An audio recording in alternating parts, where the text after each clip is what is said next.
cognitive psychology as it is today. In the 1950s, interest again began to focus on attention, memory, pattern recognition, images, semantic organization, language processes, thinking, and even consciousness, the most dogmatically eschewed concept, as well as other cognitive topics once considered outside the boundary of experimental psychology. Vis-a-vis behaviorism, new journals and professional groups were founded as psychologists began more and more to turn to cognitive psychology.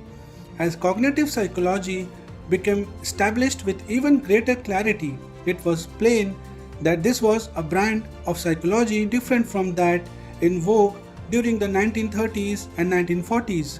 Among the most important forces accounting for this neo-cognitive revolution were the following. Number 1. The failure of behaviorism. Behaviorism, which generally studied overt responses to stimuli, failed to account for the diversity of human behavior, as in the case of language. Furthermore, there were some topics ignored by the behaviorists that seemed to be profoundly related to human psychology. These included memory, attention, consciousness, thinking, and imagery.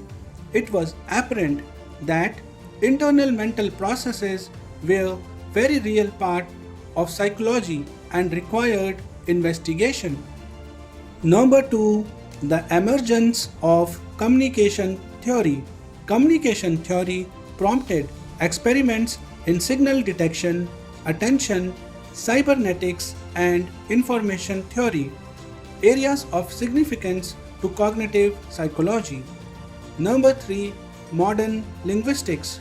New ways of viewing language and grammatical structure became incorporated into attitudes concerning cognitions. Number 4. Memory research.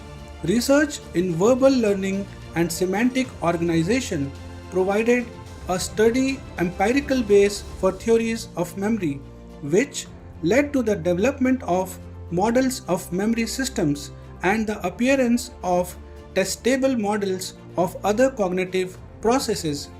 Number 5.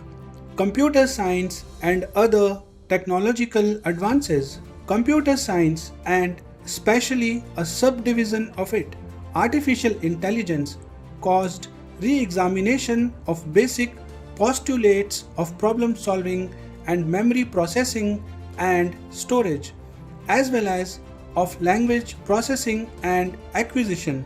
Research capabilities were greatly expanded by new experimental devices. Number 6. Cognitive development. Psychologists interested in development psychology discovered an orderly unfolding of abilities with maturation. Notable among developmental psychologists during this period was Jean Piaget, who described how children developed an appreciation for concepts from infancy to adolescence. Such progress of abilities seems to be natural. From the earliest concepts of representational knowledge to recent research, knowledge has been thought to rely heavily on sensory inputs. That theme runs from the Greek philosophers through Renaissance scholars to contemporary cognitive psychologists. But are internal representations of the world identical to the physical properties of the world? Evidence is increasing that many internal representations of reality are not the same as the external reality. That is, they are not isomorphic. Tolman's work with laboratory animals and Bartlett's work with human subjects suggest that information from the senses is stored as an abstract representation. Furthermore, studies of neurology clearly show that information from the outside world is sensed and stored as in a neurochemical code.